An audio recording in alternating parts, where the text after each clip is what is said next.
The Power Factor Show with Rick, Steve, and Caleb. Episode 77.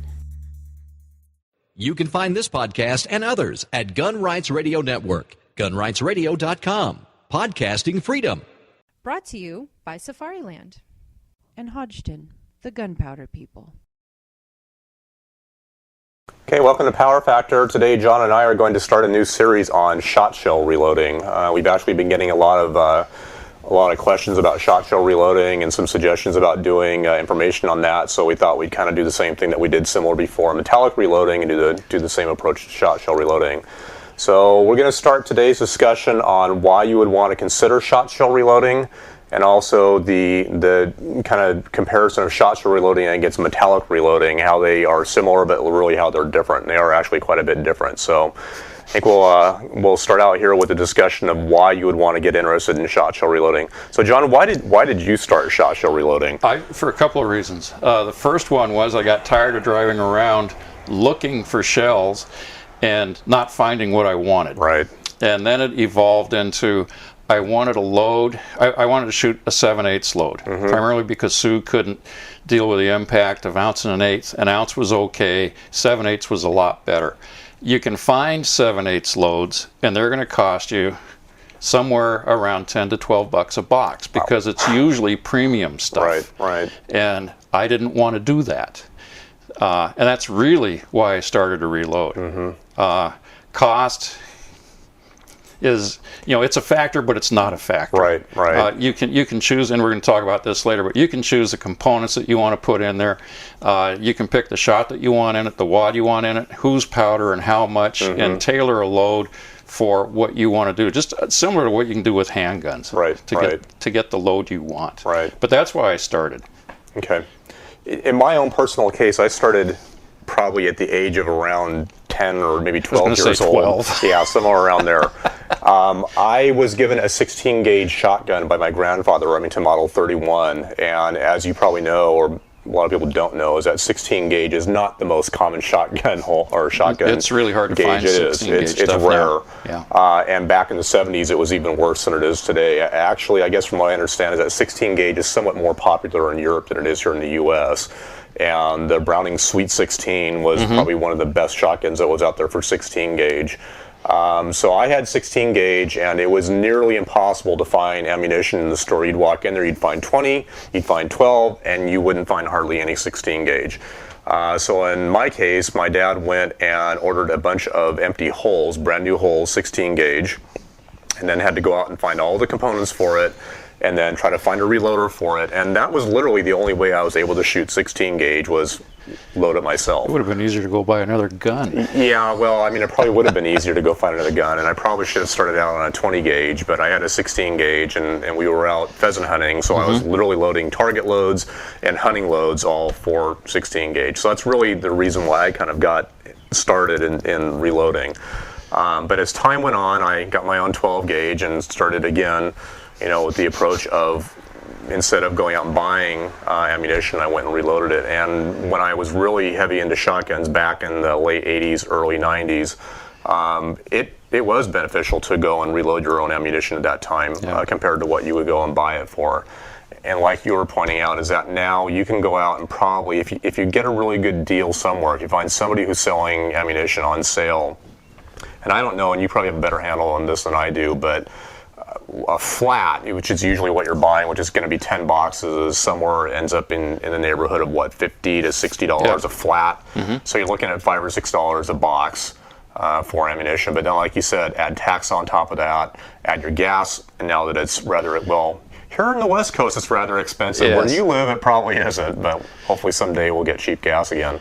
But a lot of people don't factor that into it. And depending on what you buy, you either may want to use the hulls to reload if you're going to later, or just throw them away because that's all they're good for. Right. And we'll get into that discussion later on when we start talking about components in a later episode of hulls. But at any rate, so the thing on reloading, and I've run, there are some reloading cost calculators that are out there, and you can play with the numbers and everything. But I'm kind of figuring these days I'm probably reloading and I'm buying all my components in bulk, so I'm buying 16 pounds of powder at a time, and wads 5 to 10,000, primers 5 to 10,000 at a time. Spread the hazmat fee over all that stuff, and it doesn't become quite of a driving factor. But you're not paying tax, obviously. So I'm reloading somewhere about 360 to 370 a box, give or take. I was going to say, last year, a couple of years ago, when I bought basically 1,000 pounds of shot at a crack and got a decent price on it. And I buy wads the same way. I buy 2 cases of wads at a time. I'll buy 3 cases of primers at a time. And powder is usually either a case or 2 cases of it. And I was reloading a 7/8 ounce load with decent quality shot for $2.90, I think it was 96 cents for 25. Yeah. And since then, the prices of the shot's gone up, so it's shifted up a little bit, but it's still better than $5, and I have control over what I'm shooting. Right, and that's a good point, is that it seems like the driving factor in reloading these days is all the price of lead, the price of shot. It seems like the other component prices usually over the years have stayed fairly consistent, but lead has been really the predominant factor. And since it's been going up, however, it's interesting that the price of lead is going down right now, but the price of shot is not going down, which is rather interesting. I can load a shotgun shell cheaper than I can load a 9mm. Really? Yes. Okay, that's and all that comes back to the payload. The lead and the wad compared to just the cost of the bullet. Yeah. So like you pointed out, I think one of the other driving factors in terms of why you'd want to reload versus buying it yourself is that, like you were saying, you can tailor the loads to what you want. And I started out loading initially years ago an 1 1/8 of 12 gauge, and then I heard about how great 1 ounce loads were, about how light recoiling they were. So I went from an 1 1/8 down to an ounce. And at that time, there were not a lot of 1 ounce loads that were out there. I mean, and typically even now, you go to a store and you're going to find a lot of 1 1/8 loads. And so I went to a 1 ounce load, and that was a lot lighter in terms of recoil versus an 1 1/8. I mean, I could go out there and shoot, 5, 6 rounds, and that was probably good for an ounce at the end of the day. And then you had mentioned, when I started getting back into shotgun shooting again, about the 7/8 ounce loads, and I thought, well, okay, that's interesting, because people will think that it's difficult to hit targets as well with a 7/8 ounce versus 1 ounce, and it's not true. You can bust them just as easily with 7/8 of an ounce than you can with 1 or 1 1/8. So don't let that spook you, thinking, well, I'm not going to be able to break birds as well, or there's going to be holes in the patterns or whatnot. There isn't. So I went to 7/8 ounce loads, and now that load has such light recoil that, I mean, I can shoot 5, 6 boxes and not even feel it. I mean, I could probably shoot all day with that load and not feel a thing. My shoulder won't hurt, nothing. So, but it seems like there's a trend these days now toward 3 ounce loads. 3 3¼ ounce loads. Excuse me, 3/4 ounce. So not just 3¼ 3/4. 3/4, yeah. Right. And I don't know about you, but I'm really kind of beginning to toy with the idea of, wow, 7/8 is really light. Maybe 3/4 might even be interesting. I've been thinking about it, but I haven't made a move since I have almost 2 cases of wads. And that'll take a different wad to do that over what I've got now. Right. And I don't know. It would be interesting to play with it and probably send them out at about 1,400 feet and see what happens, because you don't have as many pellets. You want as much retained energy in it as you can get. Right. And the only way I know to do that is to scream it out of the gun. Yeah. So the other problem, though, in that going light is that for the people who are shooting gas-operated autoloaders, some of those loads won't cycle the action, and that can be a driving factor. Is that you can't keep on going lighter and lighter and lighter. If you're using a brake action or pump, it's not an issue. Well, I don't think it's payload as much as what the powder charge is. Really? To pick your gun. Is it going to be inertia, or is it going to be a gas gun? A gas gun, as long as you're making the gas volume, it should run, I would think. Right. Inertia, could be an issue, but those are adjustable too. Yeah. So you can just crank it down real low, so it doesn't take much to get it to cycle. Right. So Obviously, with the brake action, it's going to be a lot easier. We have nothing to worry about. With the gas-operated autoloader, you may have to fiddle with it a little bit, or fiddle with your load a little bit. In terms like you were saying, a gas gun.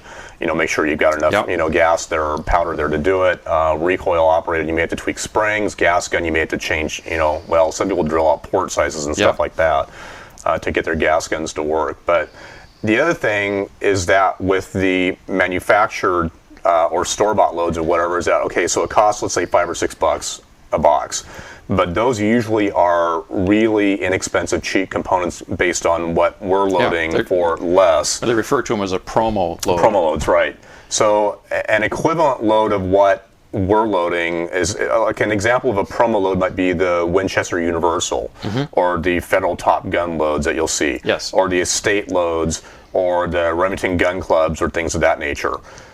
A premium load would be like the Remington STS or the Winchester AA or something, or the Federal, what do they call it? Gold medal? Gold medals. Yeah, gold medal load.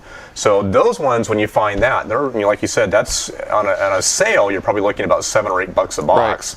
Right. So, you look at what we're loading for under $4 a box versus what, you're able to buy, and you say, okay, well, for $1 more, I can go out and buy a cheap load, and maybe that would be fine. Maybe that works great for a 16-yard trap, and you don't need to worry about it. But if you really want the best components that are out there, you're going to have to pay more for it, and that's what we're able to load at a much cheaper price. So it's stuff to kind of take into consideration of really what you're trying to do with it. And I remember having that conversation with you. Yeah. On, well, why should I reload? When I can buy them for this. It's, well, you're going to have a premium hull for less money than buying, a promo. And I will always, no matter what, I will always reload. I just like the idea that even if the cost was the same, I will reload it because of the fact that I'm able to reload a better shell. And you need to compare the cost to what the equivalent shell, commercial shell, would cost you. Right. Not the cheap stuff. Yeah, and I think that's the one thing that you really need to take into consideration is that you really need to do an apples to apples comparison. And people are saying, well, okay, I can buy. I talk to lots of guys at the shotgun range, and they go, why would I spend the time reloading when I can just go out and buy it on sale or whatever? Yeah. And sure, you can ask yourself that question. And to me, the answer is always because I can make a better shell and I can tailor to exactly what I want. A lot of times, let's say you're going to go shoot skeet. Well, skeet pretty much is a number 9 shot size game, and we'll get into shot size later on. But you go to the store and you try to find number 9s, good luck. It's not easy. You're going to find 7.5, you're going to find 8s, but you're probably 6s, 4s. Right, hunting loads, yeah. But you're probably not going to find number 9. So I can go out and get a bag of shot and load number 9 if I want to, and I've got enough there to last me quite a while. So. I think, like I said, I will always probably reload no matter what the price ends up being. I'm probably sick, but I enjoy it. Yeah. Just, I don't know what it is. Because you're going to have something at the end, and you have control over it. It's kind of neat, especially on the press I use with some of the adjustments on it, of getting the thing to give you like factory crimps. Right. And I know that's all your that thing. later. Yeah, but you're really lately you I like have about been. Getting fat. I'm just like, if it crimps and it looks good and the shell doesn't fall out, that's good. You have no pride in workmanship. I know. So I presume probably most of you are probably reloading metallic right now, and you have a nice saying about how shot shell reloading is similar to metallic. Say that 3 times fast. Yeah, shot shell reloading is exactly like metallic, only it is totally different. Yeah, it really is. You do a lot of the same operations, but everything about it is different. Right.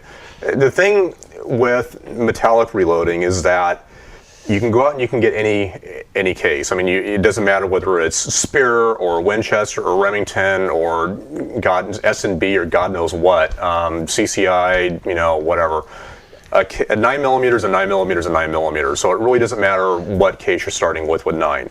And then you look at primers, okay, so it takes a small pistol primer. You don't care whose small pistol primer you get. It can be CCI, it can be Winchester, it can be Federal. Just whichever one you can find. Whatever you can find, get your hands on. We won't talk about Wolf. your favorite. Yeah.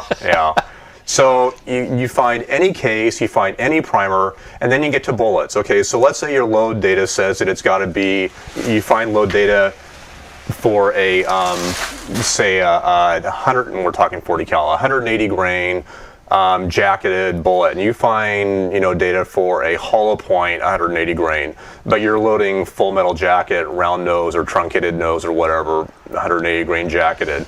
For all intents and purposes, that load that you find for a hollow point is going to be the same thing for 180 grain jacketed truncated cone. The overall length will be slightly different, but I mean, you can deal with that, so you don't really need to worry about that too much. So your only variable there is powder. So you look at your load data book, you find your bullet, you find your powder, you load it up, and you're good. I mean, you're pretty much done. Shotshell reloading is very specific about what hole you use, what primer you use, what powder you use, what wad you use, and the payload that you're shooting. And the key thing in shotshell reloading is that, unlike metallic reloading, where you go and say, well, I don't have any CCI primers, got to get Federal, so I'll just use that. With shotshell reloading, you really need to stick to the published load data, and you do not deviate from it whatsoever. Yeah. So you don't go, well, I've got everything, but my wad that I have is different than the data, so I'm just going to use that instead. So, and if you think about pressures, I think about 45 and right. ACP, where I believe SAMI pressure is something like 18,000 psi on that. So the loads you put together are going to be much lower than that, and you're going to have a cushion before you get up against it. You can also read the primers. Right. If you're starting to flatten primers out, you know you're approaching trouble. Right. With a shot shell, you'll never see a flat primer. There is no indication. Yeah. And most shotguns are proofed at around 18,000 psi, which is just like a nothing metallic cartridge. Right. And and a 12 gauge, the max pressure that you can run in one is 11,500. Yep. And SAMI specs for 12 gauge for the maximum average pressure is 11,500. And most of our loads, usually for our target loads, are running maybe 800 to 8,000. I'm sorry, 8,000 to 9,000 psi. So you still have a big safety cushion there. Right. And you want to stay well underneath that. But that's why you go back to the recipes with the published loads, with the components that hopefully you select per a recipe, and it will give you a safe, reliable, good performing load. Right. And that's the key thing. And I'm really picky about, at least when I look at loads. Except your crimps. Yeah, except for my crimps, but I like clean. And I've said it before, and you've heard me say it before, that I like clean loads. So, and pressure is your friend to a degree there too. That's a good because point. If you have too low a pressure in a shot shell, it's not going to burn clean. Right. And then the other thing that we've seen with shot shells is that if you're running a low pressure load and a light load, and you shoot it during the wintertime, you'll get blooper loads, yes, and you'll get kind of a weird, sounding report, and you look down your barrel and you see probably half your unburned powder in there, and hopefully not a wad. I know what you're talking about. Yeah. From our last time. Yes, you do. You had one of those loads. I'm not really sure exactly why that happened. Neither do I. I haven't figured that out. Yeah, but when we were shooting during the winter, and I was playing around with light loads, I had some blooper loads that they just, See, I've never had them in the wintertime. Really? And I don't know, maybe it's because of, what I've been shooting, which is not bottom and low pressure stuff, but like medium pressure stuff. And that's where I've been kind of playing, is the bottom and low pressure stuff. I was always, I know you, like in terms of your, let's say, skeet load, you're running 12. I want retained energy. Yeah. You like about 1,250 feet per second. If I can get 5 or 6 of them on the target, I want them to break it. Yeah. Or you like the smoke balls. I do. Yeah. And I started out that way too, with picking my load and chokes and all that stuff. Is if I miss it, I miss it. But if I hit it, I want to see something spectacular. Right. So I'll admit that some of my loads that I had, especially during the winter, were probably running around, for a 7 to 8 ounce load, we're probably running about 1150, which is that really kicks less low. than a 22. So I've since pushed it up a little bit since then, but I think my load right now is around 1220, and we saw that when we were shooting our chronoing is about 1220 and you were a little bit hotter than that. And then your bunker load is even hotter yet. Yeah, and I just changed bushings to back that down a little bit. Really? Yeah. Yeah, you were about 1350 or so. It was over that. It averaged like 1370 something, and the high one was 1390. I think I had one that was actually pushed 1400. So, have you ever chronoed those when it's cold to find out how much they drop? No, my chrono doesn't work. Well, okay, if it did, yeah. So that's something that I haven't. Right, that's something that we might want to try, exploring or whatever. On a bright winter's day, should there ever be one. Yeah, if the sun's ever out enough light to get a chrono to work. That'd be interesting, though, to see what happens see what the temperature variation is, and that's one thing I don't know. Well, I do know in terms of clays and 45 ACP that it has a positive temperature coefficient. The hotter it gets, the faster it goes. And I would presume the same thing would happen in shotgun, but again, we're operating a different pressure point than you are. Pressure is going to have so much impact on that. Yeah, and also what primer you shoot with it too, and we'll talk about that later in another episode. In the next episode, we'll get into components and component selection. Is that there are primers and there are primers, and the primers vary based on how hot they are, and they vary based on what size they are. But we're getting ahead of ourselves. And they'll even vary depending on the component selection. That's true. Yeah, very true. So where A primer might be hotter, primer A hotter than primer B, but do the right load and primer B is hotter. So you can't. Yeah, it's not linear. It's exactly. You'll look at things and try to make sense out of it, and it won't make any sense. Doesn't. Yeah. So you can't look at this thing and go, well, in this other hole, that's a key thing to remember, is say, well, okay, in this other hole, I'm looking at this, and if I did this primer substitution over there, it looks like it behaves like this, so that in my hole, I'll make the same thing and expect it to work. It won't. It's not the same at all. So I think that's the major takeaway here, is that stick with the published load data. And there's a lot of data out there. The Lyman's Manual is a great manual. In terms, I don't have one, but I should. Yeah. In terms of load data. So if you're starting out new, that's an excellent resource. It has the pictures of holes and stuff like that. It's really cool, actually. They have cutaways of the holes and all that information. But stick with that. All the powder manufacturers, you can go to their websites. There'll be lots of data out there. In fact, one of the things I recommend is in terms of Hodgdon. Hodgdon has this thing called a reloading data center. You can go in there, you can pick whatever hole you have, what primers you're using, what wads you have, pick your payload, and put that in, and all of a sudden all this data will pop up and show you, based on these components that you put in, you can here's the load data for you. The other thing is that if you don't know, if you have components that are not listed on their load data center, you can send them an email, and it's available, I think it's help@hodgdon.com, I believe. But you can go to the website. There is a link there where you can go and ask about, this is what I have. Can you tell me if you have any load data for that? I happened to talk to Chris at Hodgdon the other day, mentioned that it kind of seems like 3/4 ounce loads are becoming very popular. Pointed out that there's not a really whole lot of data on their webpage, and they're looking into that right now and going to start playing with that.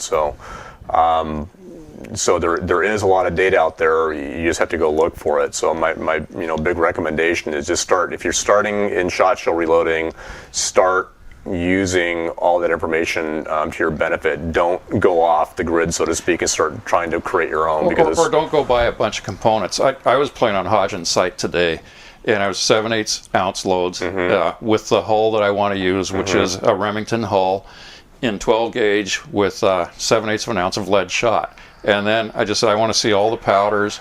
There's one other variable. I just said, show me everything. And I showed all the powders with the various wad combinations and the primer combinations. And it's really interesting looking at that stuff. So you can look at that if you kind of have an idea of what load you want to put together, and that could drive you towards the components to buy to build that. Right, and that's a good point, is that if you don't know where to start, rather than just throwing a bunch of things together and trying to find it, let's say you start out with a hole, and you go, okay, I got this hole, but I don't know what data's out there. Well, then you go to these load data, and you go, oh, look, this Remington hole, I keep on seeing this one, let's say a Remington primer. I'll actually admit that's a little bit of a pet peeve that I have right now, is that you and I are both reloading Remington holes, but it seems like whenever you find Remington holes, you always find the Remington primer data listed with that hole, and not the primers that we're using. There's some of what we're using. Yeah. And it's never mind. I won't go there But today. it seems like when you find Remington holes, they have Remington primers. Winchester hole, Winchester primers. Imagine Federal that. holes, Federal primers. Yeah. I wonder why that is. Yeah. But that's even on the Hodgson website. I mean, anybody's website. It seems like they tailor it for that. So. Regardless, but just follow the load data and don't start really exploring things on your own. Later on, maybe as you become more experienced and if you're operating at the lower part down there, you'll start finding data, or you may want to try exploring some stuff. But at the beginning, don't do it. In fact, it's just not a good thing to do. Stay with the playbook and follow it, and you'll be safe, and that's the key thing. So one of the other places that you can find information, and this is a little bit of a use it at your own risk and let the buyer beware thing, is that there are a lot of forums that are out there. Shotgun World is one of the ones that John and I are on. There's a reloading section dedicated on there that a lot of times, if you have a combination of components that you can't find any load data on, somebody there may have already experimented with that. The problem is, again, you're looking at unpublished, it's just somebody's load data. It's like you went and asked somebody. From my experience with them in looking at that information is most of the people on there that are responding to a question will refer back to published data. That's true. Yeah. And they'll send them to either Hodgson or Alliant, or the manufacturer's website, or as you said earlier, either call them or send them an email. And they're really good about responding with detail. And it seems to me that a lot of the people that are on there giving advice have a pretty good idea what they're talking about. They do. Yeah, a lot of those guys are very experienced, and they do know what they're talking about, and they're not just making stuff up. And the thing is that if they're giving you load data, they probably already run it. Yes. And if it didn't blow their gun up, which is not to say that they're not playing at the edge at 11,500, but you'll know. I mean, if you're really running a hot load that is, 1,400 feet per second, and you're pushing an ounce a shot. Yeah, that's probably going to be around 11,500. Well, and with the right powder, with the right powder, you could do that. Yeah. But then there are also specific forums, like there's trapshooting.com. Yes. So all the guys on there primarily are trap shooters.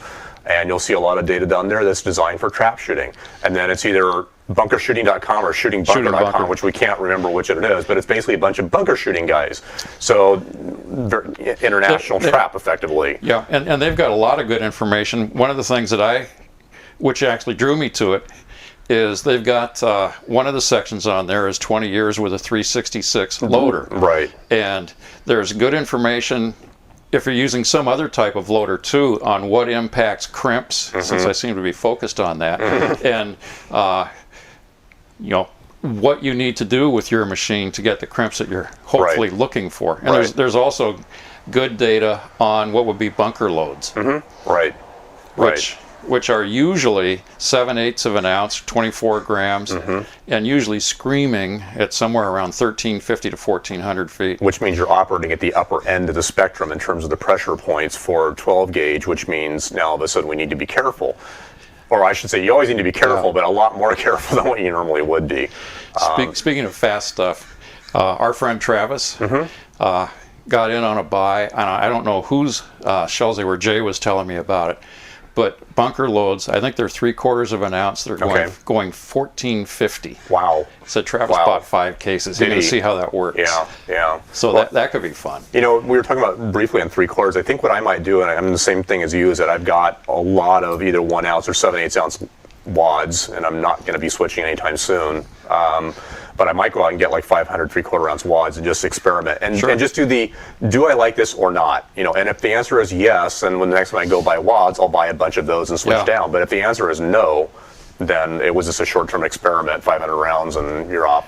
But I want to change wads anyway, because Shooting Bunker said the other 7/8 wad from Winchester shoots softer. Right, and we'll get into a discussion about wads later on. But there's a lot. There's even within a manufacturer, there's many different size wads based on the payload that you're shooting. So make a career out of just finding this stuff and playing with it. Yeah. Okay, so I think that about wraps this episode up. Next episode, we're literally going to get into the discussion about components, wads, holes, primers, powder obviously. Crimps, you'll love that discussion. That's an ugly one. Yeah, so we'll dive deep into the discussion of all the parts of shot shells and the variations within those. So, So if you have any questions or you want to contact us, you can hit us at the website at powerfactorshow.com. You can send us email at powerfactorshow@gmail.com, and let's see if I can get this one right. And you can hit the Facebook site at facebook.com/powerfactorshow. There's got to be bonus points in there somewhere. Or you can pick up the phone and call. No, we're not going to get that. So, okay, thanks for tuning in. We'll see you next time.